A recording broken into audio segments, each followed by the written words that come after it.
ਵਾਹਿਗੁਰੂ ਜੀ ਕਾ ਖਾਲਸਾ ਵਾਹਿਗੁਰੂ ਜੀ ਕੀ ਫਤਿਹ। ਮੈਂ ਤੁਹਾਡੀ ਹੋਸਟ ਨੀਲਮ ਕੌਰ ਤੇ ਮੈਂ ਟੀਵੀ 84 ਦੇ ਸਾਰੇ ਦਰਸ਼ਕਾਂ ਤੇ ਸਰੋਤਿਆਂ ਦਾ ਦਿਲੀ ਸਵਾਗਤ ਕਰਦੀ ਹਾਂ ਪ੍ਰੋਗਰਾਮ ਸੱਚੋ ਸੱਚ ਵਿੱਚ। ਰੋਜ਼ਾਨਾ ਦੀ ਤਰ੍ਹਾਂ ਤੁਹਾਡੇ ਤੇ ਸਾਡੇ ਹਰਮਨ ਪਿਆਰੇ ਡਾਕਟਰ ਅਮਰਜੀਤ ਸਿੰਘ ਮੇਰੇ ਨਾਲ ਬੈਠੇ ਹੋਏ ਨੇ। ਆਓ ਨਾ ਮਿਲ ਕੇ ਪ੍ਰੋਗਰਾਮ ਸ਼ੁਰੂ ਕਰਦੇ ਹਾਂ।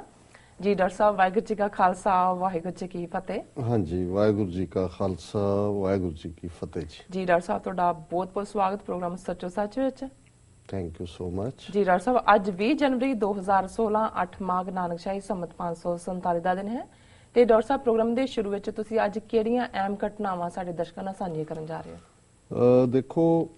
ਇਹ ਮੰਦੇ ਭਾਗਾਂ ਦੀ ਗੱਲ ਹੈ ਕਿ ਕੋਈ ਦਿਨ ਐਸਾ ਨਹੀਂ ਗੁਜ਼ਰਦਾ ਜਦੋਂ ਕਿ ਦੁਨੀਆ ਦੇ ਕਿਸੇ ਨਾ ਕਿਸੇ ਹਿੱਸੇ 'ਚ ਕੋਈ ਨਾ ਕੋਈ ਦਹਿਸ਼ਤਗਰਦ ਘਟਨਾ ਜਿਹੜੀ ਨਾ ਵਾਪਰਦੀ ਹੋਏ।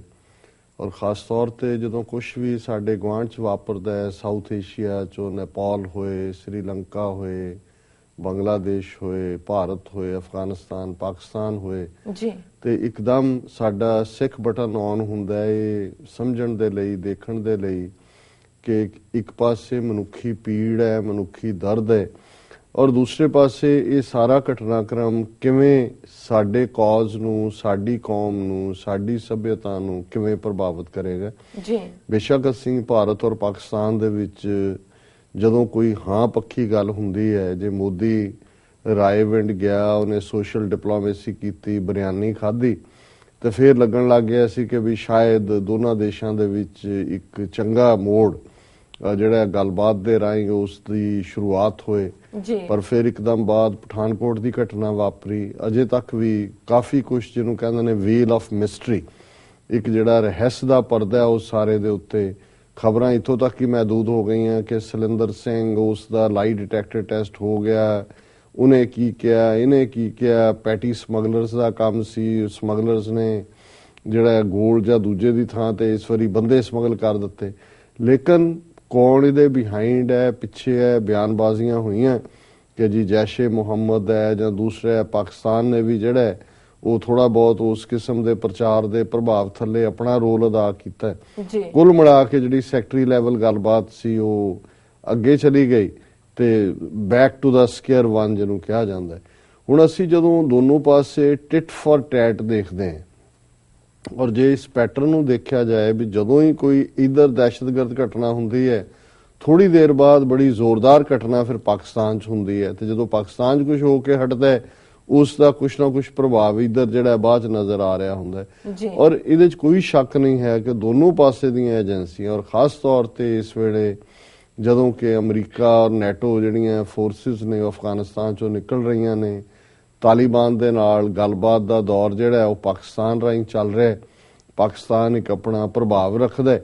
ਤੇ ਭਾਰਤ ਨੇ ਜਿਸ ਤਰੀਕੇ ਦਾ ਵੀ ਇਹਨਾਂ ਦਾ ਈਰਾਨ ਦੇ ਨਾਲ ਵੀ ਅਮਰੀਕਾ ਦੇ ਸਬੰਧ ਹੁਣ ਇੰਪਰੂਵ ਹੋਏ ਨੇ, ਔਰ ਇਹੀ ਕਾਰਨ ਹੈ ਕਿ ਇੰਨਾ ਕੁ ਆਇਲ ਪ੍ਰਾਈਸਿਸ ਦੁਨੀਆ 'ਚ ਥੱਲੇ ਚਲੇ ਗਏ ਕਿਉਂਕਿ ਇਰਾਨੀਅਨ ਆਇਲ ਮਾਰਕੀਟ 'ਚ ਆਉਣ ਦੀਆਂ ਸੰਭਾਵਨਾਵਾਂ ਨੇ। ਸੋ ਕੁਛ ਨਾ ਕੁਛ ਭਾਰਤ ਨੂੰ ਵੀ ਲੱਗਦਾ ਹੈ ਕਿ ਉਹ ਅਫਗਾਨਿਸਤਾਨ 'ਚ ਆਪਣੀ ਇੰਪੋਰਟੈਂਸ ਰੱਖਣ ਦੇ ਲਈ ਕੁਛ ਨਾ ਕੁਛ ਉਹਨਾਂ ਦੀ ਕਾਰਗੁਜ਼ਾਰੀ ਜ਼ਰੂਰ ਹੁੰਦੀ ਹੈ। ਉਹ ਕੋਈ ਓਵਰਟ ਤਾਂ ਨਹੀਂ ਕਰ ਸਕਦੇ ਕਿਉਂਕਿ ਸਾਹਮਣੇ ਆ ਜਾਂਦੇ ਨੇ, ਪਰ ਕੋਵਰਟ ਲਾਈਨ ਹੁੰਦੀ ਹੈ। ਮੈਂ ਇਸ ਲਈ ਕਹਿ ਰਿਹਾ, ਬੇਸ਼ੱਕ ਜਿਹੜੀ ਘਟਨਾ ਦਾ ਹੁਣ ਮੈਂ ਜ਼ਿਕਰ ਕਰਾਂਗਾ ਬੜੀ ਦੁਖਦਾਈ ਘਟਨਾ ਹੈ ਕਿਉਂਕਿ ਠੀਕ ਸਾਲ ਪਹਿਲਾਂ ਪਿਸ਼ਾਵਰ ਦੇ ਇੱਕ ਫੌਜੀ ਸਕੂਲ ਦੇ ਵਿੱਚ ਇੱਕ ਦਹਿਸ਼ਤਗਰਦ ਹਮਲਾ ਹੋਇਆ ਸੀ ਜਿਹਦੇ 'ਚ 150 ਦੇ ਕਰੀਬ ਲੋਕ ਮਾਰੇ ਗਏ ਸੀ, ਜਿਹਦੇ 'ਚ ਜ਼ਿਆਦਾ ਬੱਚੇ ਸੀ। ਔਰ ਕਿਉਂਕਿ ਜਦੋਂ ਅਸੀਂ ਪਾਕਿਸਤਾਨ ਦੇ ਜਿਹੜੇ 4 ਸੂਬੇ ਦੇਖਦੇ ਹਾਂ ਜਿਨ੍ਹਾਂ ਦੇ ਵਿੱਚ ਪੰਜਾਬ, ਸਿੰਧ, ਬਲੋਚਿਸਤਾਨ ਔਰ ਖੈਬਰ ਪਖਤੂਨਵਾ ਹੈ, ਔਰ ਖੈਬਰ ਪਖਤੂਨਵਾ ਸੂਬੇ ਦੇ ਨਾਲ ਹੀ ਜਿਹੜਾ ਹੈ ਉਹ 7 ਇਸ ਕਿਸਮ ਦੇ ਏਰੀਏ ਨੇ ਜਿਨ੍ਹਾਂ ਨੂੰ ਏਜੰਸੀ ਏਰੀਆਜ਼ ਕਿਹਾ ਜਾਂਦਾ, ਜਿਨ੍ਹਾਂ ਦੇ ਵਿੱਚ ਨਾਰਥ ਵਜ਼ੀਰਿਸਤਾਨ, ਸਾਊਥ ਵਜ਼ੀਰਿਸਤਾਨ, ਔਰਕਜ਼ਾਈ, ਖੈਬਰ ਇਤਿਆਦਕ ਜਿਹੜੇ ਨੇ, ਮਹਿਮੰਦ, ਇਹ ਸਾਰੇ ਇਲਾਕੇ ਨੇ। ਔਰ ਇਹ ਅੱਗੋਂ ਇਹਨਾਂ ਦਾ ਬਾਰਡਰ ਫਿਰ ਅਫਗਾਨਿਸਤਾਨ ਦੇ ਨਾਲ ਲੱਗਦਾ ਹੈ, ਬਹੁਤ ਸਾਰਾ ਏਜੰਸੀ ਏਰੀਆ ਰਾਹੀਂ ਲੱਗਦਾ ਹੈ, ਇਧਰੋਂ ਖੈਬਰ ਪਖਤੂਨਵਾ ਦਾ ਵੀ ਲੱਗਦਾ ਹੈ, ਤੇ ਦੂਜੇ ਪਾਸਿਓਂ ਜਿਹੜਾ ਬਲੋਚਿਸਤਾਨ ਦਾ ਬਾਰਡਰ ਹੈ ਥੋੜਾ ਅਫਗਾਨਿਸਤਾਨ ਨਾਲ ਜ਼ਿਆਦਾ ਈਰਾਨ ਨਾਲ ਲੱਗਦਾ ਹੈ। ਔਰ ਜਿਹੜੀ ਬਹੁਤ ਸਾਰੀ ਕਾਰਵਾਈ ਹੈ ਕਿਉਂਕਿ ਜਦੋਂ ਪੇਸ਼ਾਵਰ ਦੇ ਵਿੱਚ 150 ਦੇ ਕਰੀਬ ਬੱਚੇ ਜਿਹਦੇ ਜ਼ਿਆਦਾ ਮਾਰੇ ਗਏ, ਫਿਰ ਕਿਉਂਕਿ ਉਹਨਾਂ ਦੇ ਵਿੱਚ ਬਹੁਤੇ ਫੌਜੀਆਂ ਦੇ ਬੱਚੇ ਸੀ, ਆਰਮੀ ਸਕੂਲ ਸੀ, ਔਰ ਪਿਛਲੇ 1 ਸਾਲ ਦੇ ਵਿੱਚ ਪਾਕਿਸਤਾਨੀ ਫੌਜ ਨੇ ਕਾਫੀ ਕਾਰਗਰ ਕਾਰਵਾਈ ਕੀਤੀ ਉਹਨਾਂ ਏਰੀਆਜ਼ ਦੇ ਵਿੱਚ, ਏਜੰਸੀ ਏਰੀਆ 'ਚ ਵੀ ਔਰ ਖੈਬਰ ਪਖਤੂਨਵਾ ਖਾਸ ਵੀ, ਨਤੀਜੇ ਦੇ ਤੌਰ ਤੇ ਦਹਿਸ਼ਤਗਰਦੀ ਦੀਆਂ ਘਟਨਾਵਾਂ 'ਚ ਕਾਫੀ ਕਮੀ ਆਈ। ਲੇਕਿਨ ਜਦੋਂ ਅਸੀਂ ਦੇਖਦੇ ਹਾਂ ਵੀ ਜਦੋਂ ਮੈਂ ਟਿਟ ਫॉर ਟੈਟ ਦੀ ਗੱਲ ਕਰਦਾ, ਹਾਲਾਂ ਕਈ ਵਾਰੀ ਸਾਡੇ ਹਿੰਦੁਸਤਾਨੀ ਦੋਸਤ ਜਿਹੜੇ ਨੇ ਉਹ ਇਹ ਕਹਿਣ ਲੱਗ ਜਾਂਦੇ ਨੇ ਜੀ ਤੁਸੀਂ ਕਈ ਵਾਰੀ ਪਾਕਿਸਤਾਨੀਆਂ ਤੋਂ ਜ਼ਿਆਦਾ ਪਾਕਿਸਤਾਨੀ ਬਣ ਜਾਂਦੇ ਹੋ ਜੀ। ਪਰ ਕਿਉਂਕਿ ਪਾਕਿਸਤਾਨ ਦੇ ਜਿਹੜੀ ਹਕੂਮਤ ਹੈ ਸਿਵਿਲੀਅਨ ਹਕੂਮਤ ਹੈ ਔਰ ਇੱਥੇ ਬੈਠੇ ਵੀ ਉਹਨਾਂ ਦੇ ਨੇ, ਜਦੋਂ ਤੱਕ ਇਹਨਾਂ ਨੂੰ ਸਮਝ ਆਉਂਦੀ, ਔਰ ਮੈਂ ਹਮੇਸ਼ਾ ਇਹ ਕਹਿੰਦਾ ਵੀ ਅਸੀਂ 500 ਸਾਲ ਤੋਂ ਜਿਹੜੇ ਅੱਜ ਜਿਨ੍ਹਾਂ ਦੇ ਕੋਲ ਪਾਵਰ ਹੈ ਉਹਨਾਂ ਨੂੰ ਬੜਾ ਨੇੜਿਓਂ ਜਾਣਦੇ ਹਾਂ ਔਰ ਪਿਛਲੇ 30 ਸਾਲ ਤੋਂ ਸਾਡੀਆਂ ਅੱਖਾਂ ਔਰ ਕੰਨ ਜਿਹੜੇ ਨੇ ਉਹ ਜ਼ਮੀਨ ਦੇ ਨਾਲ ਲੱਗੇ ਹੋਏ ਨੇ ਔਰ ਅਸੀਂ ਹਰ ਗੱਲ ਨੂੰ ਇਹ ਸਮਝਣ ਦੀ ਕੋਸ਼ਿਸ਼ ਕਰਦੇ ਹਾਂ ਔਰ ਹੌਸਲਾ ਵੀ ਰੱਖਦੇ ਹਾਂ ਕਹਿਣ ਦਾ। ਪਾਕਿਸਤਾਨ ਵਾਲੇ ਜਦੋਂ ਮਿਲਣਗੇ ਪ੍ਰਾਈਵੇਟਲੀ ਕਦੇ ਆਪਸ 'ਚ ਬੈਠ ਕੇ ਗੱਲ ਕਰਦੇ ਹੋਣਗੇ ਜਾਂ ਉਹਨਾਂ ਦੇ ਪੱਤਰਕਾਰ, ਉਹ ਤਾਂ ਕਹਿਣਗੇ ਕਿ ਜੀ ਭਾਰਤ ਬਹੁਤ ਜ਼ਿਆਦਾ ਸਰਗਰਮ ਹੈ। ਜਾਂ ਜਦੋਂ ਹੁਣ ਪਹਿਲੀ ਵਾਰ ਸੀ ਕਿ ਜਦੋਂ ਮਲੀਆ ਲੋਧੀ ਜਿਹੜੀ UN ਦੇ ਵਿੱਚ ਪਰਮਾਨੈਂਟ ਐਂਬੈਸਡਰ ਹੈ ਪਾਕਿਸਤਾਨ ਦੀ, ਉਹਨੇ ਡੋਸੀਅਰ ਦਿੱਤਾ ਕਿ ਕਿਵੇਂ ਭਾਰਤੀ ਜਿਹੜੀ ਇੰਟਰਫੀਅਰੈਂਸ ਹੈ ਬਲੋਚਿਸਤਾਨ 'ਚ ਹੈ, ਕਿਵੇਂ ਇਹਨਾਂ ਦੇ ਕੌਂਸੂਲੇਟ ਕੰਮ ਕਰ ਰਹੇ ਨੇ, ਕਿਵੇਂ ਇਹਨਾਂ ਨੇ ਕੁਝ ਤਾਲਿਬਾਨ ਗਰੁੱਪ ਖੜੇ ਕੀਤੇ ਹੋਏ ਨੇ ਜਿਨ੍ਹਾਂ ਰਾਹੀਂ ਇਹ ਹਿੰਸਕ ਘਟਨਾਵਾਂ ਕਰਵਾਉਂਦੇ ਨੇ, ਲੇਕਿਨ ਇਹਨਾਂ 'ਚ ਹੌਸਲਾ ਨਹੀਂ ਹੁੰਦਾ। ਪਰ ਇਹ ਜਿਹੜੀ ਘਟਨਾ ਅੱਜ ਵਾਪਰੀ ਜਿਹੜੀ ਉਹ ਸਾਰੇ ਮੀਡੀਆ ਦੇ ਵਿੱਚ ਮੁੱਖ ਤੌਰ ਦੇ ਉੱਤੇ ਹੈ ਕਿ ਪਿਸ਼ਾਵਰ ਤੋਂ ਲਗਭਗ 50 ਕਿਲੋਮੀਟਰ ਦੂਰ ਇੱਕ ਯੂਨੀਵਰਸਿਟੀ ਹੈ ਚਾਰਸ਼ਦਾ ਜਾਂ 400 ਉਸ ਕਸਬੇ ਦਾ ਏਰੀਏ ਦਾ ਨਾਂ ਹੈ ਔਰ ਇਸ ਯੂਨੀਵਰਸਿਟੀ ਦਾ ਨਾਂ ਜਿਹੜਾ ਹੈ ਉਹ ਬਚਾ ਖਾਨ ਯੂਨੀਵਰਸਿਟੀ ਨੂੰ ਕਹਿੰਦੇ ਨੇ। ਹੁਣ ਬਚਾ ਖਾਨ ਇਨਫੈਕਟ ਜਿਹਨੂੰ ਸਾਡੇ ਹਿੱਸੇ 'ਚ ਖਾਨ ਅਬਦੁਲ ਗਫਾਰ ਖਾਨ ਕਰਕੇ ਜਾਣਿਆ ਜਾਂਦਾ ਹੈ, ਉਸ ਦੇ ਨਾਂ ਤੇ ਖਾਨ ਅਬਦੁਲ ਗਫਾਰ ਖਾਨ ਦੇ ਲਈ ਸ਼ਬਦ ਸਰਹੱਦੀ ਗਾਂਧੀ ਵੀ ਸੀ, ਕਿਉਂਕਿ ਜਿਹੜੀ ਸਪੋਰਟ ਕਾਂਗਰਸ ਨੂੰ ਜਿਹੜੀ ਹੈ ਹਿੰਦੂਆਂ ਤੋਂ ਇਲਾਵਾ ਦੂਸਰੇ ਪਾਸੇ ਮਿਲੀ ਪਠਾਣਾ ਦੇ ਵਿੱਚ, ਇਹਨਾਂ ਦੀ ਪਾਰਟੀ ਜਿਹੜੀ ਸੀ ਖਾਨ ਅਬਦੁਲ ਗਫਾਰ ਖਾਨ ਇਹ ਬਿਲਕੁਲ ਗਾਂਧੀ ਦਾ ਪੈਰੋਕਾਰ ਸੀ। ਔਰ ਹਾਲਾਂਕਿ ਜਦੋਂ ਅਸੀਂ ਪਠਾਨ ਕਰੈਕਟਰ ਦੇਖਦੇ ਹਾਂ ਜਾਂ ਜੰਗਜੂ ਕਰੈਕਟਰ ਹੈ ਪਠਾਨ ਕਰੈਕਟਰ, ਲੇਕਿਨ ਖਾਨ ਅਬਦੁਲ ਗਫਾਰ ਖਾਨ ਨੇ ਉਹਨਾਂ ਜ਼ਮਾਨਿਆਂ ਦੇ ਵਿੱਚ ਉਸ ਖਿੱਤੇ ਦੇ ਵਿੱਚ ਪੀਸਫੁਲੀ ਜਿਹੜੀ ਅੰਗਰੇਜ਼ਾਂ ਨੂੰ ਕੱਢਣ ਦੇ ਲਈ ਮੂਵਮੈਂਟ ਲੀਡ ਕੀਤੀ। ਇਸ ਲਈ ਖਾਨ ਅਬਦੁਲ ਗਫਾਰ ਖਾਨ ਨੂੰ ਸਰਹੱਦੀ ਗਾਂਧੀ ਵੀ ਕਹਿੰਦੇ ਨੇ ਕਿ ਇੱਕ ਗਾਂਧੀ ਉਹ ਜਿਹੜਾ ਮੇਨ ਸਟ੍ਰੀਮ ਗਾਂਧੀ ਹੈ ਤੇ ਇਹ ਸਰਹੱਦ ਦੇ ਵਿੱਚ, ਕਿਉਂਕਿ ਇਹ ਜਿਹੜਾ ਹੁਣ ਖੈਬਰ ਪਖਤੂਨਵਾ ਨਾਂ ਹੈ, ਇਸ ਸੂਬੇ ਦਾ ਪਹਿਲਾ ਨਾਂ ਵੀ ਨਾਰਥ ਵੈਸਟ ਫਰੰਟੀਅਰ ਪ੍ਰੋਵਿੰਸ ਸੀ। ਫਰੰਟੀਅਰ ਦਾ ਮਤਲਬ ਹੀ ਸਰਹੱਦ ਦਾ ਸੂਬਾ ਹੈ। ਔਰ ਇਹ ਵੀ ਗੱਲ ਖਾਨ ਅਬਦੁਲ ਗਫਾਰ ਖਾਨ ਦੀ ਜ਼ਬਾਨੀ ਹੈ, ਕਿਉਂਕਿ ਖਾਨ ਅਬਦੁਲ ਗਫਾਰ ਖਾਨ ਔਰ ਇਧਰ ਸਿੱਖ ਲੀਡਰਸ਼ਿਪ, ਪਹਿਲਾਂ ਬਾਬਾ ਖੜਕ ਸਿੰਘ ਫਿਰ ਤਾਰਾ ਸਿੰਘ, ਜਿਨ੍ਹਾਂ ਨੇ ਪੰਜਾਬ 'ਚ ਕਾਂਗਰਸ ਦੀਆਂ ਜੜ੍ਹਾਂ ਲਵਾਈਆਂ। ਸੋ ਖਾਨ ਅਬਦੁਲ ਗਫਾਰ ਖਾਨ ਨੂੰ ਵੀ ਇਹ ਹਮੇਸ਼ਾ ਸ਼ਿਕਾਇਤ ਜਾਂ ਗਿਲਾ ਰਿਹਾ ਕਿ ਅਸੀਂ ਤਾਂ ਸਚਿਆਰਤਾ ਦੇ ਨਾਲ ਲੱਗੇ ਸੀ ਦੇਸ਼ ਨੂੰ ਆਜ਼ਾਦ ਕਰਾਉਣ, ਪਰ ਗਾਂਧੀ ਔਰ ਨਹਿਰੂ ਨੇ ਆਪਣੀ ਕਮਜ਼ੋਰੀ ਦਿਖਾਉਂਦਿਆਂ ਜਾਂ ਨਹਿਰੂ ਨੇ ਆਪਣੀ ਕੁਰਸੀ ਦੀ ਭੁੱਖ ਦਿਖਾਉਂਦਿਆਂ ਵੰਡ ਮੰਨੀ ਦੇਸ਼ ਦੀ, ਔਰ ਅਸੀਂ ਜਿਹੜੇ ਆ ਬੇਘਰੇ ਔਰ ਅਸੀਂ ਰੋਲਣ ਤੇ ਆ ਗਏ। ਔਰ ਖਾਨ ਅਬਦੁਲ ਗਫਾਰ ਖਾਨ ਲੰਬਾ ਵਕਤ 47 ਤੋਂ ਬਾਅਦ ਵੀ ਪਾਕਿਸਤਾਨ ਦੀਆਂ ਜੇਲ੍ਹਾਂ 'ਚ ਰਹੇ, ਕਿਉਂਕਿ ਉਹ ਪਾਕਿਸਤਾਨ ਦੇ ਵਿਰੋਧੀ ਸਨ ਔਰ ਜ਼ਾਹਰ ਹੈ ਬਾਅਦ ਦੇ ਵਿੱਚ ਉਹਨਾਂ ਨੇ ਜਿਹੜੀ ਹੈ ਇਹ ਮੰਗ ਵੀ ਜਿਹੜੀ ਹੈ ਪਖਤੂਨਿਸਤਾਨ ਦੀ ਕੀਤੀ। ਬੇਸ਼ੱਕ ਹੁਣ ਸੂਬੇ ਦਾ ਨਾਮ ਬਦਲ ਕੇ ਥੋੜਾ ਬਹੁਤ ਉਸ ਨੂੰ ਠੰਡਿਆਂ ਕੀਤਾ ਗਿਆ, ਪਰ ਜਦੋਂ ਖਾਨ ਅਬਦੁਲ ਗਫਾਰ ਖਾਨ ਦੀ ਮੌਤ ਹੋਈ ਫਿਰ ਉਹਨਾਂ ਦਾ ਵਲੀ ਲੜਕਾ ਸੀ ਉਹਨਾਂ ਦਾ, ਉਹ ਐਕਟਿਵ ਰਿਹਾ ਔਰ ਉਹਨਾਂ ਦੀ ਆਪਣੀ ਪਾਰਟੀ ਹੈ ਸ਼ਾਇਦ ਅਵਾਮੀ ਲੀਗ ਉਹਨੂੰ ਕਹਿੰਦੇ ਨੇ, ਔਰ ਉਹਨਾਂ ਦੀ ਹਕੂਮਤ ਖੈਬਰ ਪਖਤੂਨਵਾ 'ਚ ਉਹਨਾਂ ਦੀ ਬਣਦੀ ਹੈ ਮੋਸਟਲੀ। ਹੁਣ ਉਹਦੇ ਨਾਂ ਦੇ ਉੱਤੇ ਇਹ ਯੂਨੀਵਰਸਿਟੀ ਹੈ ਔਰ ਇਹ ਜਿਵੇਂ ਮੈਂ ਕਿਹਾ ਕਿ ਪਿਸ਼ਾਵਰ ਤੋਂ 50 ਕਿਲੋਮੀਟਰ ਦੂਰ, ਔਰ ਜਿੱਥੇ ਇਹ ਦਹਿਸ਼ਤਗਰਦ ਹਮਲਾ ਹੋਇਆ 4 ਦਹਿਸ਼ਤਗਰਦਾਂ ਨੇ ਯੂਨੀਵਰਸਿਟੀ ਦੀਆਂ, ਕਿਉਂਕਿ ਅੱਜ ਕੱਲ ਬਹੁਤ ਜਿਹੜਾ ਠੰਡ ਦਾ ਮਾਹੌਲ ਹੈ ਉੱਥੇ ਧੁੰਦ ਪੈਂਦੀ ਹੈ, ਯੂਨੀਵਰਸਿਟੀ ਦੀਆਂ ਕੰਧਾਂ ਟੱਪ ਕੇ ਉਹਨਾਂ ਨੇ ਅੰਦਰ ਅਟੈਕ ਕੀਤਾ ਆ ਕੇ। ਉਸ ਵੇਲੇ ਕਿਉਂਕਿ 20 ਜਨਵਰੀ 1988 ਨੂੰ ਖਾਨ ਅਬਦੁਲ ਗਫਾਰ ਖਾਨ ਦੀ ਮੌਤ ਹੋਈ ਸੀ ਔਰ ਖਾਨ ਅਬਦੁਲ ਗਫਾਰ ਖਾਨ ਜਿਹਦਾ ਦੂਸਰਾ ਨਾਮ ਬਚਾ ਖਾਨ ਹੈ, ਉਹਦੀ ਯਾਦ ਦੇ ਵਿੱਚ ਇੱਕ ਮੁਸ਼ਾਇਰਾ ਜਿਹਨੂੰ ਅਸੀਂ ਕਵੀ ਦਰਬਾਰ ਕਹਾਂਗੇ ਰੱਖਿਆ ਹੋਇਆ ਸੀ। ਔਰ ਉਸ ਵੇਲੇ ਕੈਂਪਸ ਦੇ ਅੰਦਰ 3000 ਸਟੂਡੈਂਟ ਤੇ 600 ਦੇ ਕਰੀਬ ਜਿਹੜੇ ਗੈਸਟ ਨੇ ਉਹ ਮੌਜੂਦ ਸੀ ਔਰ ਹਥਿਆਰਾਂ ਨਾਲ ਲੈਸ ਇਹ ਜਿਹੜੇ ਚਾਰੋਂ ਦਹਿਸ਼ਤਗਰਦ ਸੀ ਇਹਨਾਂ ਨੇ ਅੰਧਾਧੁੰਦ ਫਾਇਰਿੰਗ ਕੀਤੀ। ਉਸ ਫਾਇਰਿੰਗ ਦੇ ਵਿੱਚ 21 ਬੰਦੇ ਸਟੂਡੈਂਟਸ ਔਰ ਉਹਨਾਂ ਦੇ ਵਿੱਚ ਇੱਕ chemistry the teacher head of the chemistry department ਜਿਹਦੇ ਕੋਲ ਪਿਸਤੌਲ ਸੀ ਉਹ ਬਹਾਦਰੀ ਦੇ ਨਾਲ ਲੜਿਆ, ਮਾਰਿਆ ਗਿਆ। ਸੋ ਕੁੱਲ ਮਿਲਾ ਕੇ 4 ਦਹਿਸ਼ਤਗਰਦ ਔਰ 21 ਬੰਦੇ ਜਿਹੜੇ ਨੇ ਉਹ ਮਾਰੇ ਗਏ। ਸੋ ਅਸੀਂ ਇਹ ਸਮਝਦੇ ਹਾਂ ਕਿ ਇਹ ਜਿਹੜਾ ਇਸ ਕਿਸਮ ਦਾ ਉਹਦੀ ਜ਼ਿੰਮੇਵਾਰੀ ਵੀ ਜਿਹੜੀ ਲਈ ਦੱਸਿਆ ਜਾਂਦਾ, ਕਿਉਂਕਿ ਮੈਂ ਜ਼ਿੰਮੇਵਾਰੀਆਂ ਵਾਲੀ ਗੱਲ ਤੇ ਯਕੀਨ ਨਹੀਂ ਕਰਦਾ। ਇਹ ਜਦੋਂ ਏਜੰਸੀਆਂ ਦੋਨੋਂ ਪਾਸੇ ਆਪਣਾ ਕੁਝ ਕਰ ਰਹੀਆਂ ਹੁੰਦੀਆਂ ਨੇ, ਸੋ ਇਹਨਾਂ ਨੇ ਫੇਕ ਜਿਹੀਆਂ ਜਥੇਬੰਦੀਆਂ ਰੱਖੀਆਂ ਹੁੰਦੀਆਂ ਜਿਨ੍ਹਾਂ ਤੋਂ ਜ਼ਿੰਮੇਵਾਰੀ ਦਵਾ ਦਿੰਦੇ ਨੇ। ਅਸੀਂ ਪੰਜਾਬ ਦੀ ਆਪਣੀ ਜਿਹੜੀ ਖਾਲਿਸਤਾਨ ਦੀ ਸਟਰਗਲ ਦੇ ਦੌਰਾਨ ਦੇਖਿਆ ਕਿ ਕਿਵੇਂ ਕਾਰਵਾਈ ਕਿਸੇ ਦੀ ਹੁੰਦੀ ਸੀ ਔਰ ਏਜੰਸੀਆਂ ਨੇ ਆਪਣੇ ਜਿਹੜੀਆਂ ਕੈਟਾਂ ਰੱਖੀਆਂ ਉਹਨਾਂ ਤੋਂ ਕੋਈ ਕਾਰਵਾਈ ਕਰਵਾ ਕੇ ਕੋਈ ਜਿਹੜੀਆਂ ਪ੍ਰੋਮੀਨੈਂਟ ਖਾਲਿਸਤਾਨੀ ਜਥੇਬੰਦੀਆਂ ਸੀ ਉਹਨਾਂ ਦੇ ਖਾਤੇ 'ਚ ਪਾ ਦਿੰਦੇ ਸੀ ਬਦਨਾਮ ਕਰਨ ਦੇ ਲਈ। ਸੋ ਕੁੱਲ ਮਿਲਾ ਕੇ ਅਸੀਂ ਇਸ ਘਟਨਾ ਦੀ ਜ਼ੋਰਦਾਰ ਨਿਖੇਧੀ ਕਰਦੇ ਹਾਂ। ਅਸੀਂ ਸਮਝਦੇ ਹਾਂ ਵੀ ਕਿਤੇ ਵੀ, ਔਰ ਇਹ ਅਫਸੋਸ ਦੀ ਗੱਲ ਹੈ ਕਿ ਜਦੋਂ ਅਜੇ ਅਸੀਂ ਕੱਲ੍ਹ ਹੀ ਡਿਸਕਸ ਕਰ ਰਹੇ ਸੀ ਕਿ ਕਿਵੇਂ ਤੇਲੰਗਾਨਾ ਦੀ ਹੈਦਰਾਬਾਦ ਯੂਨੀਵਰਸਿਟੀ ਦੇ ਵਿੱਚ ਇੱਕ ਦਲਿਤ ਸਟੂਡੈਂਟ PhD ਦਾ ਬ੍ਰਿਲੀਅੰਟ, ਕਿਉਂਕਿ ਉੱਥੇ ਅਖਿਲ ਭਾਰਤੀ ਵਿਦਿਆਰਥੀ ਪਰਿਸ਼ਦ ਨੂੰ ਇਹ ਪ੍ਰਮੋਟ ਕਰ ਰਹੇ ਨੇ ਹਰ ਯੂਨੀਵਰਸਿਟੀ ਦੇ ਵਿੱਚ, ਔਰ ਉਹ ਦਲਿਤ ਚੇਤਨਾ ਦੇ ਪ੍ਰਤੀਕ ਨੌਜਵਾਨ ਸਨ ਔਰ ਉਹਨਾਂ ਨੂੰ ਆਤਮ ਹੱਤਿਆ ਕਰਨ ਤੇ ਮਜਬੂਰ ਹੋਣਾ ਪਿਆ। ਸੋ ਇਹ ਇੱਕ ਅਜੀਬੋ ਗਰੀਬ ਉਸ ਖਿੱਤੇ ਦਾ ਮਾਹੌਲ ਬਣ ਰਿਹਾ ਹੈ ਜਿੱਥੇ ਕਿ ਸਕੂਲਾਂ ਦੇ ਉੱਤੇ ਅਟੈਕ ਹੋਣੇ, ਯੂਨੀਵਰਸਿਟੀਆਂ ਤੇ ਹੋਣੇ, ਔਰ ਇਹ ਕਰਨ ਵਾਲੇ ਜਿਹੜੀ ਵੀ ਜਥੇਬੰਦੀ ਦੇ ਨਾਂ ਪਾਇਆ ਜਾਂਦਾ ਹੈ ਜਾਂ ਉਹਨਾਂ ਨੂੰ ਪਠਾਣੀ, ਮੈਨੂੰ ਨਹੀਂ ਲੱਗਦਾ ਕਿ ਵੀ ਇਸ ਕਿਸਮ ਦੀਆਂ ਕਾਰਵਾਈਆਂ ਕੋਈ ਵੀ ਜਿਹੜਾ ਪਠਾਨ ਮੂਲ ਦਾ ਹੈ ਜਾਂ ਉਸ ਖਿੱਤੇ ਦੇ ਉੱਤੇ ਮੁਸਲਮਾਨ ਵੀ ਹੈ ਉਹ ਕੋਈ ਵੀ, ਜੇ ਇਹ ਕੋਈ ਰੱਬ ਨੂੰ ਖੁਸ਼ ਕਰਨ ਲਈ ਹੈ ਜਾਂ ਕੋਈ ਹੋਰ ਹੈ, ਤੇ ਕਿਤੇ ਵੀ ਜਿਹੜਾ ਇਹ ਜਿਨ੍ਹਾਂ ਨੂੰ ਤਾਲਿਬੇ ਇਲਮ ਕਹਿੰਦੇ ਨੇ, ਔਰ ਇਸੇ ਲਈ ਸ਼ਬਦ ਇਹ ਭਾਵੇਂ ਬਦਨਾਮ ਤਾਲਿਬਾਨ ਹੋ ਗਿਆ, ਤਾਲਿਬ ਇਲਮ ਦਾ ਮਤਲਬ ਹੀ ਹੁੰਦਾ ਕਿ ਜਿਹੜੇ ਇਲਮ ਦੇ ਤਲਬਗਾਰ ਨੇ, ਔਰ ਉਹਨਾਂ ਨੂੰ ਮਾਰਨਾ, ਕਿਹੜੀ ਸ਼ਰੀਅਤ, ਕਿਹੜਾ ਮਜ਼ਹਬ, ਕਿਹੜਾ ਧਰਮ ਜਿਹੜਾ ਹੈ ਉਹ ਬੇਗੁਨਾਹ, ਔਰ ਉਹ ਵੀ ਸਟੂਡੈਂਟਸ ਨੂੰ ਮਾਰਨਾ ਜਿਹੜਾ ਉਸ ਦੀ ਨੂੰ ਨਿਆਂ ਸੰਗਤ ਠਹਿਰਾ ਸਕਦਾ। ਸੋ ਅਸੀਂ ਸਮਝਦੇ ਹਾਂ ਵੀ ਇਹ ਡਰਟੀ ਪੋਲਿਟਿਕਸ ਜਿਹੜੀ ਕਿ ਉਸ ਖਿੱਤੇ ਦੇ ਵਿੱਚ ਉਹ ਅਮਰੀਕਨ ਇਨਵੋਲਵਮੈਂਟ ਹੋਏ, ਇੰਡੀਆ ਦੀ ਹੋਏ, ਪਾਕਿਸਤਾਨ ਦੀ ਹੋਏ, ਅਫਗਾਨਿਸਤਾਨ ਵਿਚਲੇ ਕਿੰਨੇ ਗਰੁੱਪ ਕਿਹਨਾਂ ਦੇ ਲਈ ਜਿਹੜੇ ਨੇ ਉਹ ਕੰਮ ਕਰ ਰਹੇ ਨੇ,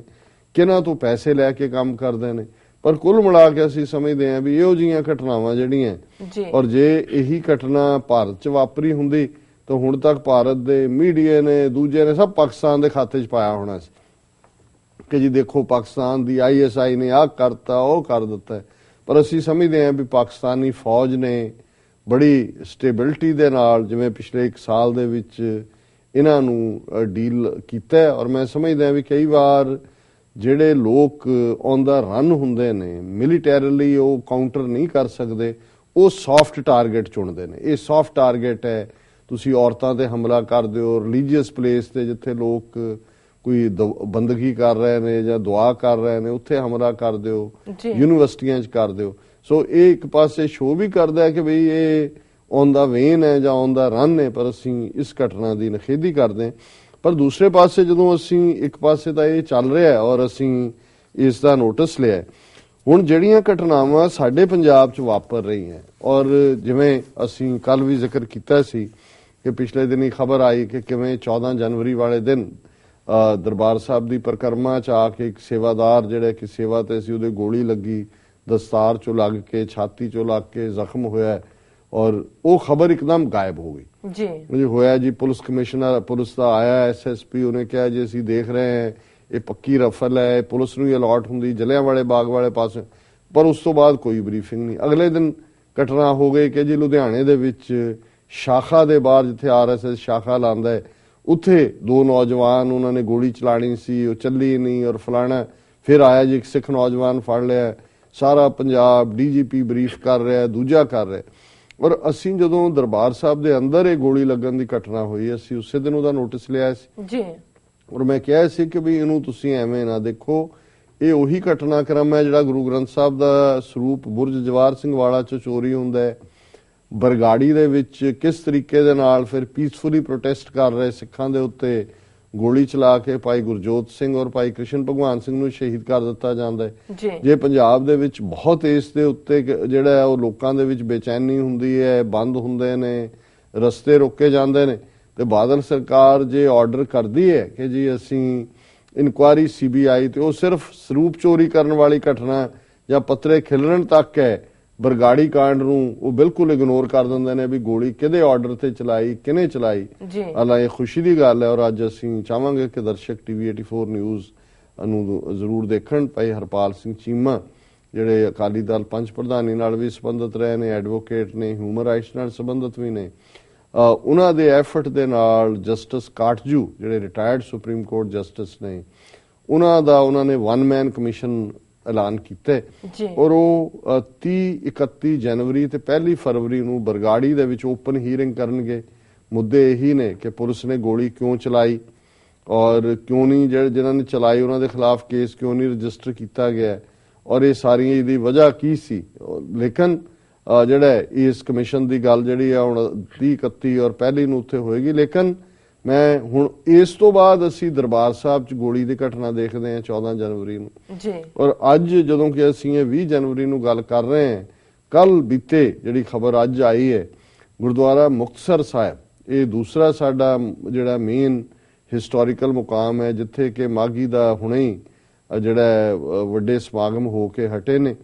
ਔਰ ਇਹ ਮੁਕਤਸਰ ਸਾਹਿਬ ਹੀ ਹੈ। ਜੇ ਜੂਨ 84 ਦੇ ਵਿੱਚ ਦਰਬਾਰ ਸਾਹਿਬ ਦੀਆਂ ਪਰਿਕਰਮਾ 'ਚ ਟੈਂਕ ਲਿਆਂਦੇ ਗਏ, ਤਰਨਤਾਰਨ ਸਾਹਿਬ ਦੀਆਂ ਪਰਿਕਰਮਾ 'ਚ ਟੈਂਕ ਆਏ, ਗੁਰਦੁਆਰਾ ਦੁੱਖ ਨਿਵਾਰਨ ਸਾਹਿਬ ਪਟਿਆਲਾ ਟੈਂਕ ਲਿਆਂਦੇ ਗਏ, ਚੌਥਾ ਗੁਰਦੁਆਰਾ ਮੁਕਤਸਰ ਦੇ ਵਿੱਚ ਟੈਂਕ ਲਿਆਂਦੇ ਗਏ ਜੀ। ਔਰ ਜਿਹੜੀ ਖਬਰ ਹੈ ਉਹ ਇਹ ਹੈ ਕਿ ਸ਼੍ਰੀ ਮੁਕਤਸਰ ਸਾਹਿਬ ਦਰਬਾਰ ਸਾਹਿਬ ਪਰਿਕਰਮਾ 'ਚ ਬੈਠੀ ਔਰਤ ਦੀ ਲੱਤ 'ਚ ਅਚਾਨਕ ਲੱਗੀ ਗੋਲੀ। ਹੁਣ ਇਹ ਕੀ ਚੱਲ ਰਿਹਾ ਔਰ ਇਹ ਖਬਰ ਜਿਹੜੀ ਕਿ ਇਨ ਬਰੀਫ ਪੰਜਾਬ ਸਪੈਕਟਰਮ ਨੇ ਦਿੱਤੀ ਹੈ, ਡੀਟੇਲ ਅਸੀਂ ਐਕਸਪੈਕਟ ਕਰਦੇ ਹਾਂ ਆਏਗੀ ਔਰ ਇਹ ਖਬਰ ਇਹ ਹੈ ਕਿ ਸਥਾਨਕ ਸ਼੍ਰੀ ਦਰਬਾਰ ਸਾਹਿਬ ਦੀ ਪਰਿਕਰਮਾ ਵਿੱਚ ਅੱਜ ਅਚਾਨਕ ਚੱਲੀ ਗੋਲੀ ਨਾਲ ਇੱਕ ਔਰਤ ਮਾਮੂਲੀ ਜ਼ਖਮੀ ਹੋ ਗਈ। ਪ੍ਰਾਪਤ ਜਾਣਕਾਰੀ ਅਨੁਸਾਰ ਸਥਾਨਕ ਬੂੜਾ ਗੁੱਜਰ ਕੌਰ ਵਾਸੀ ਪਰਮਜੀਤ ਕੌਰ ਪਤਨੀ ਹਰਬੰਸ ਸਿੰਘ ਹੋਰ ਜਾਣ ਪਛਾਣ ਦੀਆਂ ਔਰਤਾਂ ਨਾਲ ਬਾਅਦ ਦੁਪਹਿਰ ਸ਼੍ਰੀ ਦਰਬਾਰ ਸਾਹਿਬ ਮੁਕਤਸਰ ਦੀ ਪਰਿਕਰਮਾ 'ਚ ਬੈਠੀ ਸੀ ਕਿ ਅਚਾਨਕ ਤੇਜ਼ ਆ ਕੇ ਗੋਲੀ ਦਾ ਛਰਾ ਉਸ ਦੀ ਲੱਤ ਤੇ ਵੱਜਾ ਜਿਸ ਨਾਲ ਉਸ ਦੀ ਲੱਤ ਤੇ ਜ਼ਖਮ ਹੋ ਗਿਆ। ਮਾਮਲੇ ਦੀ ਸੂਚਨਾ ਮਿਲਣ ਉਪਰੰਤ ਉਪ ਪੁਲਿਸ ਕਪਤਾਨ ਕਮਲਪ੍ਰੀਤ ਸਿੰਘ ਚਾਹਲ ਥਾਣਾ ਸਿਟੀ ਇੰਚਾਰਜ ਪੁਲਿਸ ਪਾਰਟੀ ਸਮੇਤ ਪਹੁੰਚੇ, ਮਾਮਲੇ ਦੀ ਪੜਤਾਲ ਸ਼ੁਰੂ ਕਰ ਦਿੱਤੀ। ਇਸ ਘਟਨਾ ਦੀ ਜਾਂਚ ਕੀਤੀ ਜਾ ਰਹੀ ਹੈ। 32 ਬੋਰ ਦਾ ਚੱਲਿਆ ਖੋਲ ਮਿਲਿਆ ਹੈ। ਮੁੱਢਲੀ ਜਾਂਚ ਵਿੱਚ ਮਾਮਲਾ ਹਵਾਈ ਫਾਇਰ ਦਾ ਲੱਗ ਰਿਹਾ ਹੈ ਅਤੇ ਪੁਲਿਸ ਬਰੀਕੀ ਨਾਲ ਜਾਂਚ ਕਰ ਰਹੀ ਹੈ। ਹੁਣ ਦੇਖਣ ਵਾਲੀ ਗੱਲ ਇਹ ਹੈ ਕਿ ਲੁਧਿਆਣੇ 'ਚ ਸ਼ਾਖਾ ਦੇ ਬਾਹਰ ਅਜੇ ਕੋਈ ਗੋਲੀ ਨਹੀਂ ਚੱਲੀ। ਪਹਿਲਾਂ ਤਾਂ ਉਹ ਵੀ ਕੌਣ ਬੰਦੇ ਨੇ ਜੀ। ਹੁਣ ਇਹਨਾਂ ਨੂੰ ਇਹ ਕੋਈ ਆਪਣੇ ਆਪ 'ਚ ਵਾਪਰ ਰਹੀਆਂ ਘਟਨਾਵਾਂ ਨਹੀਂ ਨੇ। ਕਿਉਂ ਪਹਿਲਾਂ ਗੁਰੂ ਗ੍ਰੰਥ ਸਾਹਿਬ ਨੂੰ ਟਾਰਗੇਟ ਕੀਤਾ ਗਿਆ, ਫਿਰ ਪ੍ਰੋਟੈਸਟਰ ਨੂੰ ਟਾਰਗੇਟ ਕੀਤਾ ਗਿਆ ਔਰ ਹੁਣ ਲਗਭਗ 3-4 ਦਿਨ ਦੇ ਫਰਕ ਦੇ ਬਾਅਦ ਉਹਨਾਂ ਦੋਨਾਂ ਦਰਬਾਰ ਸਾਹਿਬ ਦੀ ਪਰਿਕਰਮਾ 'ਚ ਆ ਕੇ ਗੋਲੀ ਵੱਜਣਾ ਔਰ ਹੁਣ ਮੁਕਤਸਰ ਦੀ ਪਰਿਕਰਮਾ 'ਚ ਇੱਕ ਸ਼ਰਧਾਲੂ ਦੇ ਗੋਲੀ ਵੱਜਣਾ। ਇਹ ਘਟਨਾਵਾਂ ਐਵੇਂ ਨਹੀਂ ਵਾਪਰ ਰਹੀਆਂ। ਕੌਣ ਨੇ? ਔਰ ਜਦੋਂ ਅਸੀਂ RSS ਦਾ ਜ਼ਿਕਰ ਕਰਦੇ ਹਾਂ ਕਿ ਕਿਸ ਤਰੀਕੇ ਦੇ ਨਾਲ ਇੱਕ ਖੌਫ ਪੈਦਾ ਕੀਤਾ ਜਾ ਰਿਹਾ ਹੈ ਤਾਂ ਕਿ ਇੱਕ ਪਾਸੇ ਸਰਕਾਰ ਦੀ ਅੰਦਰੂਨੀ ਨੀਤੀ ਕੀ ਹੈ, ਮੋਦੀ ਸਰਕਾਰ ਕਿਸ ਪਾਸੇ ਜਾ ਰਹੀ ਹੈ। ਸੁਪਰੀਮ ਕੋਰਟ ਦੇ ਵਿੱਚ ਕੇਸ ਲੱਗਾ ਹੋਇਆ ਕਿ ਜੀ ਜਿਹੜੇ ਐਜੂਕੇਸ਼ਨ ਇੰਸਟੀਟਿਊਸ਼ਨਸ ਨੇ ਪੰਜਾਬ ਦੀਆਂ ਉਹਨਾਂ ਨੂੰ ਵੀ ਮਾਈਨੋਰਿਟੀ ਸਟੇਟਸ ਦੇਣਾ ਹੈ ਜਾਂ ਨਹੀਂ ਦੇਣਾ ਔਰ ਕਿੰਨਾ ਸਰਵਾਈਵਲ ਹੈ। ਔਰ ਇਹ ਜਿਹੜਾ ਗੁਰਦੁਆਰਿਆਂ ਦੇ ਵਿੱਚ ਕੀ ਇੱਕ ਟੈਰਰ ਕ੍ਰੀਏਟ ਕੀਤਾ ਜਾ ਰਿਹਾ ਜੀ, ਕੀ ਉਹਨਾਂ ਨੂੰ ਲੱਗਦਾ ਹੈ ਵੀ ਜੇ ਅਸੀਂ ਇਸ ਕਿਸਮ ਦੀਆਂ 2-3 ਘਟਨਾਵਾਂ ਹੋਰ ਕਰਵਾ ਦਿੰਨੇ ਤੇ ਲੋਕ ਗੁਰਦੁਆਰੇ ਜਾਣੋਂ ਹਟ ਜਾਣਗੇ ਔਰ ਇੱਕ ਖੌਫ। ਔਰ ਕੋਈ ਪੁਲਿਸ ਦਾ ਵੀ ਅੱਗੇ ਹੋ ਕੇ ਲੁਧਿਆਣੇ ਵਾਲੀ ਘਟਨਾ ਜਿੱਥੇ ਬੈਂਡ ਬੈਕਵਰਡ ਹੋਏ ਪਰ ਅੰਮ੍ਰਿਤਸਰ ਵਾਲੀ ਘਟਨਾ ਨੂੰ ਵੀ ਅੰਡਰ ਦਾ ਕਾਰਪੇਟ ਔਰ ਹੁਣ ਵੀ ਜਿਸ ਤਰੀਕੇ ਨਾਲ 2 ਲਾਈਨਿੰਗ ਖਬਰ ਹੈ ਕਿ ਜੀ ਉਹਨਾਂ ਨੇ ਤਾਂ ਇਹ ਕਿਹਾ ਕਿ ਜੀ ਅਸੀਂ ਹਵਾਈ ਫਾਇਰ ਆਇਆ ਔਰ ਮੈਨੂੰ ਨਹੀਂ ਲੱਗਦਾ ਵੀ ਇਸ ਦੇ ਉੱਤੇ ਕਾਰਵਾਈ ਹੋਏਗੀ। ਔਰ ਜਦੋਂ ਅਸੀਂ ਇੱਕ ਪਾਸੇ ਇਨ ਦਾ ਲੈਂਡ ਇਹ ਘਟਨਾਕ੍ਰਮ ਵਾਪਰ ਰਿਹਾ ਜੀ, ਦੂਸਰੇ ਪਾਸੇ ਅਸੀਂ ਕੱਲ ਜ਼ਿਕਰ ਕੀਤਾ ਸੀ ਕਿ ਕਿਵੇਂ 21 ਨੌਜਵਾਨ ਜਿਹੜੇ ਕਿ ਏਜੰਟਾਂ ਰਾਹੀਂ ਸਾਊਥ ਅਮਰੀਕਾ ਬਲੀਜ਼ ਵੱਲੋਂ ਔਰ ਪੈਨਾਮਾ ਕੈਨਾਲ ਕ੍ਰਾਸ ਕਰਾ ਕੇ ਅਮਰੀਕਾ ਲਿਆਉਣ ਦੇ ਯਤਨ ਦੇ ਵਿੱਚ ਉਸ ਬੋਟ ਦੇ ਵਿੱਚ ਡੁੱਬ ਗਏ। ਉਸ ਤੋਂ ਪਹਿਲਾਂ ਮਾਲਟਾ ਦੇ ਵਿੱਚ 230 ਦੇ ਕਰੀਬ ਨੌਜਵਾਨ ਮਾਰੇ ਗਏ ਸੀ। ਹੁਣ ਇਸ ਸਾਰੇ ਦਾ ਕੰਟੈਕਸਟ ਬੇਸ਼ੱਕ ਜੀ ਏਜੰਟ ਫੜ ਲਏ, ਫਲਾਣਾ ਫੜ ਲਿਆ, ਢਿਮਕਾ ਫੜ ਲਿਆ, ਅਸੀਂ ਵੀ ਜ਼ਿਕਰ ਕੀਤਾ ਸੀ ਕਿ ਪੰਜਾਬ ਗਵਰਨਮੈਂਟ ਜਿਹੜੀ ਹੈ ਕਿਉਂ ਨਹੀਂ ਕੰਸਲਟੇਸ਼ਨ ਸਰਵਿਸਿਜ਼ ਖੋਲਦੀ, ਇਮੀਗ੍ਰੇਸ਼ਨ ਨੂੰ ਕਿਉਂ ਨਹੀਂ ਰੈਗੂਲਰਾਈਜ਼ ਕੀਤਾ ਜਾ ਸਕਦਾ। ਇੰਨੇ ਐਵਨਿਊ ਨੇ, ਇੱਥੇ ਸਮਰ ਸਕੂਲ ਨੇ, ਸਟੂਡੈਂਟਸ ਨੇ, ਉੱਥੇ ਮਦਦ ਕੀਤੀ ਜਾਏ ਜਾਂ ਕੋਈ ਹੋਏ ਪਰ ਕਿਸੇ ਨੂੰ ਕੋਈ ਫਿਕਰ ਨਹੀਂ ਹੈ। ਪਰ ਅੱਜ ਕੁਦਰਤੀ ਮੈਂ ਸਰ ਸਿਮਰਨਜੀਤ ਸਿੰਘ ਮਾਨ ਜਿਨ੍ਹਾਂ ਨੇ ਇਸ ਮੁੱਦੇ ਦੇ ਉੱਤੇ ਕਮੈਂਟ ਪਾਇਆ ਔਰ ਮੈਨੂੰ ਚੰਗਾ ਲੱਗਾ ਕਿ ਵੀ ਜਦੋਂ ਅਸੀਂ ਡਿਫਰੈਂਟ ਪਰਸਪੈਕਟਿਵ ਦੇਖ ਰਹੇ ਹਾਂ ਕਿ ਕਿਵੇਂ ਹਰ ਕੋਈ ਔਰ ਉਹਨਾਂ ਨੇ ਕੇਸ ਬਿਲਡ ਕੀਤਾ ਹੈ ਕਿ ਕਿਉਂ ਇੱਕ ਪਾਸੇ ਜੋ ਪੰਜਾਬ ਦਾ ਮਾਹੌਲ ਸਿਰਜ ਦਿੱਤਾ ਗਿਆ ਹੈ, ਸਿੱਖ ਨੌਜਵਾਨ ਘਰਾਂ ਤੋਂ ਨੂੰ ਛੱਡ ਕੇ ਬਾਹਰ ਜਾਣ ਲਈ ਮਜਬੂਰ ਨੇ, ਬਾਹਰ ਇਹ ਟ੍ਰੈਜਡੀਜ਼ ਵਾਪਰ ਰਹੀਆਂ, ਔਰ ਕਿਵੇਂ ਇੰਡੀਅਨ ਸਟੇਟ ਜਿਹੜੀ ਹੈ ਹਰ ਤਰੀਕੇ ਦੇ ਨਾਲ ਹੀ ਸਿੱਖਾਂ ਦੀ ਨਸਲਕੁਸ਼ੀ ਕਰ ਰਹੀ ਹੈ। ਇਹ ਵੀ ਨਸਲਕੁਸ਼ੀ ਹੈ, ਤੁਸੀਂ ਤੁਹਾਡੀ ਆਪਣਾ ਵਿਦਨ ਲੈਂਡ ਹੈ, ਤੁਹਾਡੇ ਰਿਲੀਜੀਅਸ ਪਲੇਸਿਸ ਤੇ ਗੋਲੀਆਂ ਚੱਲ ਰਹੀਆਂ ਨੇ, ਪਾਣੀਆਂ ਦੇ ਉੱਤੇ ਤੁਹਾਡਾ ਕੋਈ ਕੰਟਰੋਲ ਨਹੀਂ, ਜਵਾਨੀ ਨੂੰ ਨਸ਼ਿਆਂ ਦੇ ਹਵਾਲੇ ਕੀਤਾ ਹੋਇਆ ਹੈ ਜੀ। ਔਰ ਉਹਨਾਂ ਨੇ ਪੂਰਾ ਇਹ ਕੇਸ ਬਿਲਡ ਕੀਤਾ, ਔਰ ਇਹ ਟ੍ਰਿਬਿਊਨ ਦੇ ਉਹਨਾਂ ਨੇ ਹੈਡਿੰਗ ਦੇ ਥੱਲੇ ਹੀ 2 travel agents held hopes fade for किन ऑफ 21 ਪੰਜਾਬੀ ਯੂਥ, ਇਹ ਖਬਰ ਹੈ ਟ੍ਰਿਬਿਊਨ ਦੀ। ਇਸ ਤੇ ਉਹਨਾਂ ਨੇ ਆਪਣਾ ਕਮੈਂਟ ਕਰਦੇ ਆ ਕਿ comments by Simranjit Singh Maan, Shromani Akali Dal Amritsar, states that the exodus of thousands of Sikhs fleeing this theocratic Hindu-Indian state is the cause and a part of the crime of the genocide perpetrated on the Sikhs since 1947, when the Sikhs were ethnically cleansed from West Punjab, now in Islamic Pakistan। उन्होंने ਕਿਹਾ ਕਿ ਜੀ ਕਿਵੇਂ ਨਹਿਰੂ, ਗਾਂਧੀ ਔਰ ਇਹ ਸਾਰੇ ਜ਼ਿੰਮੇਵਾਰ ਸੀ, ਔਰ ਉਹਨਾਂ ਨੇ ਕਿਹਾ ਵੀ ਅੱਜ ਜਿਹੜੇ ਸਿੱਖ ਉੱਥੋਂ ਭੱਜ ਰਹੇ ਨੇ ਕਰਕੇ ਪੰਜਾਬ ਚੋਂ ਥਿਓਕ੍ਰੈਟਿਕ ਹਿੰਦੂ ਇੰਡੀਅਨ ਸਟੇਟ ਜਿਹੜੀ ਕਿ ਉਹਨਾਂ ਦੇ ਜ਼ੁਲਮ ਨੇ। ਫਿਰ ਉਹਨਾਂ ਨੇ ਕਿਹਾ ਕਿ after 1947 a conspiracy of the Hindu state took place to devour the Sikh religion and its nation into the omnivorous belly of the Hinduism, ਕਿ ਜਿਹੜੇ ਪਹਿਲਾਂ ਵੀ ਕਈਆਂ ਨੂੰ ਖਾ ਗਏ ਨੇ, ਇਹਨਾਂ ਦਾ ਇੰਨਾ ਵੱਡਾ ਢਿੱਡ ਹੈ, ਸਭ ਕੁਝ ਖਾ ਜਾਂਦੇ ਨੇ, ਔਰ ਉਹਦੇ ਚ ਸਿੱਖਾਂ ਨੂੰ ਵੀ ਖਾਣ ਦੇ ਲਈ ਉਹਨਾਂ ਨੇ ਜੋ ਨੀਤੀਆਂ ਅਪਣਾਈਆਂ। In its constitution of 1950 the Sikhs are described as a part of Hindu religion, ਔਰ ਉਹਨਾਂ ਨੇ ਕਿਹਾ ਜੀ 1950 ਦੇ ਸੰਵਿਧਾਨ ਚ ਸਿੱਖਾਂ ਨੂੰ ਹਿੰਦੂ ਦੱਸਿਆ। ਔਰ ਬਾਈ ਦੀ ਵੇ 26 ਜਨਵਰੀ ਆ ਰਿਹਾ, ਔਰ ਆਲਰੇਡੀ ਦਲ ਖਾਲਸਾ ਔਰ ਅਕਾਲੀ ਦਲ ਪੰਚ ਪ੍ਰਧਾਨੀ ਨੇ ਕਾਲ ਦਿੱਤੀ ਹੈ ਕਿ 25 ਜਨਵਰੀ ਨੂੰ ਉਹ ਇੱਕ ਪ੍ਰੋਟੈਸਟ ਕਰਨਗੇ ਅੰਮ੍ਰਿਤਸਰ, ਔਰ ਇਸ 26 ਜਨਵਰੀ ਨੂੰ ਕਾਲੇ ਦਿਨ ਦੇ ਤੌਰ ਤੇ ਮਨਾਉਣਗੇ। ਔਰ ਅਸੀਂ ਅਕਸਰ ਰਿਪੀਟ ਕਰਦੇ ਹਾਂ ਕਿ ਸਿੱਖ ਨੁਮਾਇੰਦਿਆਂ ਨੇ ਜਿਹੜੇ 2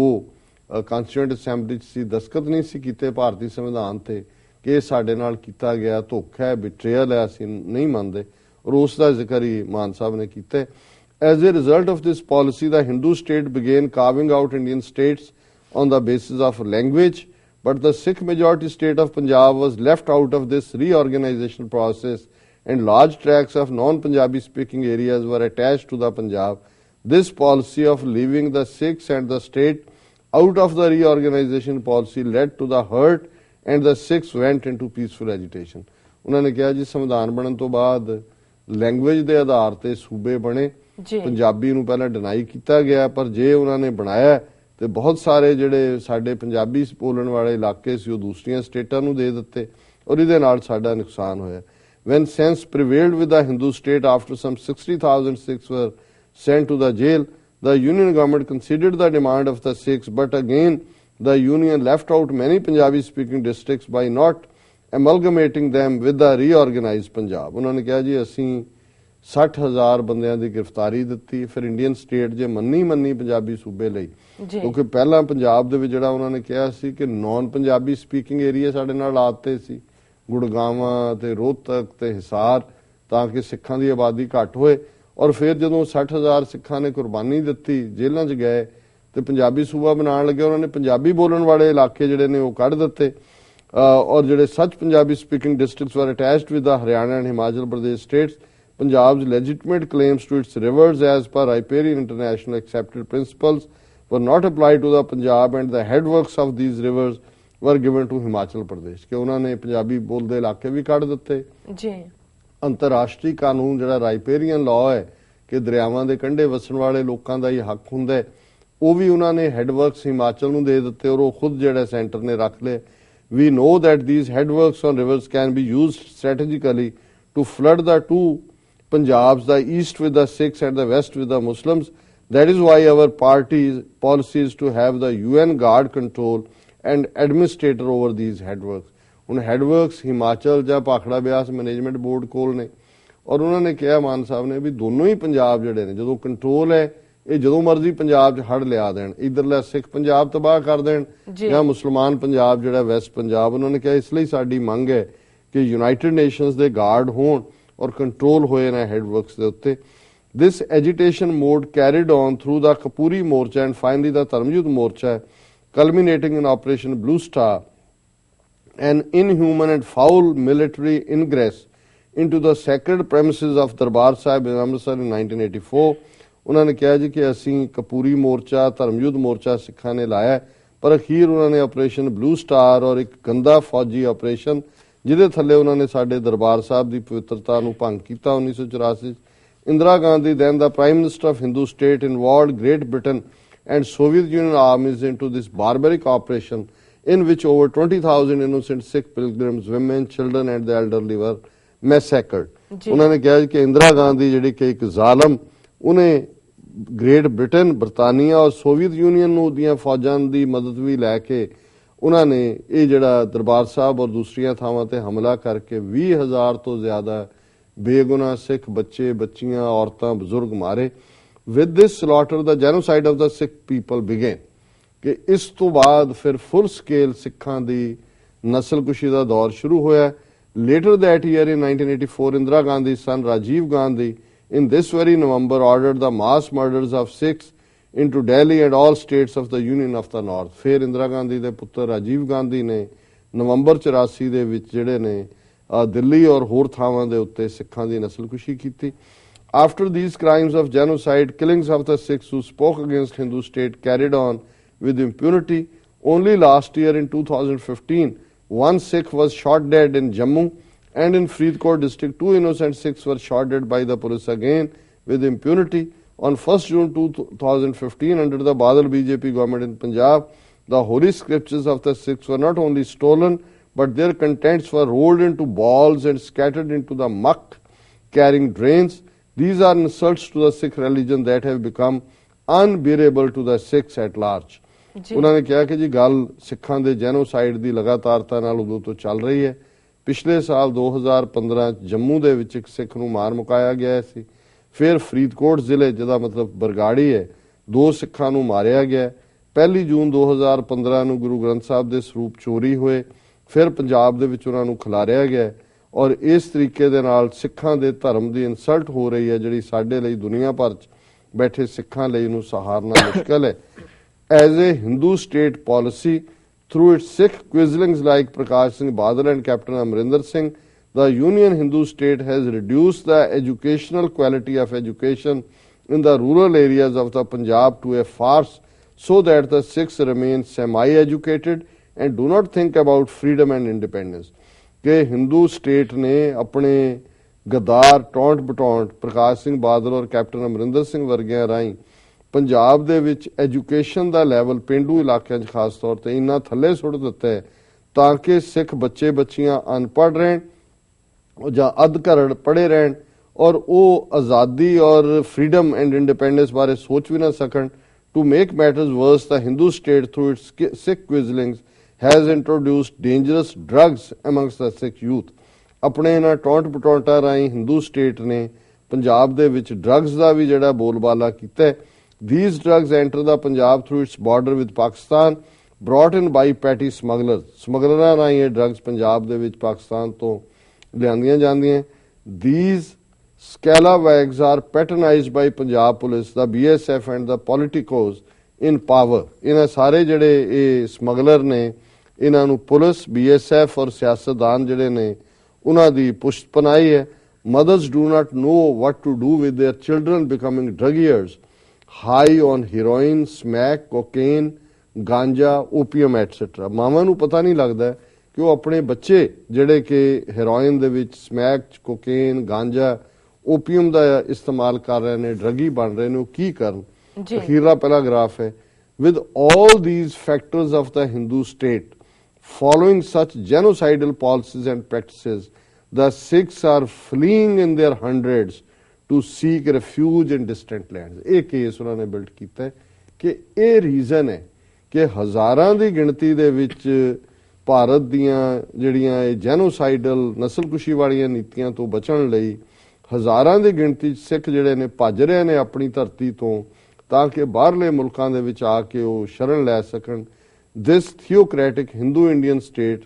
has yet to bring the perpetrators of the crime of the genocide to trial or have them put up to the International Criminal Court at the Hague। ਉਹਨਾਂ ਨੇ ਕਿਹਾ ਵੀ ਅਜੇ ਤੱਕ ਵੀ ਇਹ ਜਿਹੜੀ ਥਿਓਕ੍ਰੈਟਿਕ ਹਿੰਦੂ ਸਟੇਟ ਹੈ ਨਾ ਤਾਂ ਇਹਨਾਂ ਨੇ ਨਸਲਕੁਸ਼ੀ ਦੇ ਲਈ ਜ਼ਿੰਮੇਵਾਰਾਂ ਨੂੰ ਸਜ਼ਾ ਦਿੱਤੀ ਹੈ ਨਾ ਹੀ ਅਸੀਂ ਇਹਨਾਂ ਨੂੰ ਅੰਤਰਰਾਸ਼ਟਰੀ ਤੌਰ ਦੇ ਉੱਤੇ ਇੰਟਰਨੈਸ਼ਨਲ ਕ੍ਰਿਮੀਨਲ ਕੋਰਟ ਹੇਗ ਚ ਘੜੀਸ ਕੇ ਲਿਆ ਸਕੇ। ਔਰ ਅਸੀਂ ਸਮਝਦੇ ਹਾਂ ਕਿ ਇਹ ਬੜਾ ਖੂਬਸੂਰਤ ਕੇਸ ਉਹਨਾਂ ਨੇ ਬਿਲਟ ਕੀਤਾ ਹੈ। ਗੱਲ ਸਿਰਫ ਇਹ ਨਹੀਂ ਹੈ ਜੀ ਕਿ ਉੱਥੇ ਟਰੈਵਲ ਏਜੰਟਾਂ ਨੇ ਪੈਸੇ 25-25 30-30 ਲੱਖ ਲੈ ਕੇ ਚਾੜ ਦਿੰਦੇ ਨੇ, ਸਮੁੰਦਰੀ ਰੂਟ ਰਾਹੀਂ ਜਾਂ ਮਾਲਟਾ 'ਚ ਡੁੱਬ ਗਏ ਜਾਂ ਪਨਾਮਾ ਕੈਨਾਲ 'ਚ ਡੁੱਬ ਗਏ। ਇਹ ਇੱਕ ਕੇਸ ਹੈ ਕਿ ਕਿਉਂ ਹਜ਼ਾਰਾਂ ਦੀ ਗਿਣਤੀ 'ਚ ਸਾਡੇ ਨੌਜਵਾਨ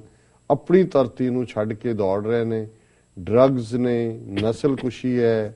ਧਰਮ ਦਾ ਅਪਮਾਨ ਹੈ, ਕਿਸਾਨਾਂ ਦਾ ਸੁਸਾਈਡ ਹੈ, ਸਾਡੇ ਮੁੱਢਲੇ ਹੱਕ ਨਹੀਂ ਨੇ। ਸੋ ਅਸੀਂ ਸਮਝਦੇ ਹਾਂ ਕਿ ਸਾਨੂੰ ਇਸ ਕੇਸ ਨੂੰ ਬਿਲਟ ਕਰਨ ਔਰ ਪਲੀਟ ਕਰਨ ਦੀ ਲੋੜ ਹੈ, ਨਾ ਕਿ ਅਸੀਂ ਸਿਰਫ ਇੱਕ ਜਿਹੜਾ ਏਜੰਟਾਂ ਦੇ ਲੈਵਲ ਤੇ ਹੀ ਗੱਲ ਕਰੀਏ। ਉਹ ਤਾਂ ਹੈ ਹੀ ਨੇ, ਉਹਨਾਂ ਨੂੰ ਪੈਟਰਨੇਜ ਹਾਸਲ ਹੈ ਸਰਕਾਰ ਦੀ, ਜੋ 25-30 ਲੱਖ ਲੈਂਦੇ ਨੇ ਉਹ ਸ਼ੇਅਰ ਕਰਦੇ ਨੇ ਸਿਆਸਤਦਾਨਾਂ ਨਾਲ ਵੀ, ਪੁਲਿਸ ਦੇ ਨਾਲ ਵੀ। ਸੋ ਅਸੀਂ ਜਿਹੜਾ ਮਾਨ ਸਾਹਿਬ ਦਾ ਜਿਹੜਾ ਇਹ ਲੇਖ ਜਾਂ ਉਹਨਾਂ ਦਾ ਕਮੈਂਟ ਇਸ ਲਈ ਪੜ੍ਹਿਆ ਕਿ ਇਟਸ ਅ ਕੰਪਲੀਟ ਕੇਸ ਕਿ ਅੱਜ ਕੀ ਹੋ ਰਿਹਾ ਸਾਡੇ ਪੰਜਾਬ। ਔਰ ਫਿਰ ਇਸ ਤੋਂ ਬਾਅਦ ਕੋਈ ਰਹਿ ਨਹੀਂ ਜਾਂਦਾ ਆਰਗੂਮੈਂਟ ਕਿ ਸਾਨੂੰ ਖਾਲਿਸਤਾਨ ਕਿਉਂ ਚਾਹੀਦਾ ਹੈ ਜਾਂ ਅਸੀਂ ਕਿਉਂ ਖਾਲਿਸਤਾਨ ਤੋਂ ਬਿਨਾਂ ਉੱਥੇ ਸਰਵਾਈਵ ਨਹੀਂ ਕਰ ਸਕਦੇ। ਜੀ ਜੀ ਬਿਲਕੁਲ। ਸੋ ਇਹ ਅੱਜ ਦੇ ਮੇਨ ਇਸ਼ੂ ਨੇ। ਜੀ ਡਾਕਟਰ ਸਾਹਿਬ, ਤੁਹਾਡਾ ਬਹੁਤ ਬਹੁਤ ਸ਼ੁਕਰੀਆ। ਤੁਸੀਂ ਆਦੀਆਂ ਅਹਿਮ ਖਬਰਾਂ ਸਾਡੇ ਦਰਸ਼ਕਾਂ ਨਾਲ ਸਾਂਝੀਆਂ ਕੀਤੀਆਂ। ਇਸ ਨਾਲ ਨੇ ਬ੍ਰੇਕ ਵਿਊਅਰਸ ਵਿਚਾਰਾਂ ਦਾ ਸਿਲਸਿਲਾ ਇਸ ਤਰ੍ਹਾਂ ਚੱਲਦਾ ਰਹੇਗਾ। ਮਿਲਦੇ ਹਾਂ ਛੋਟੇ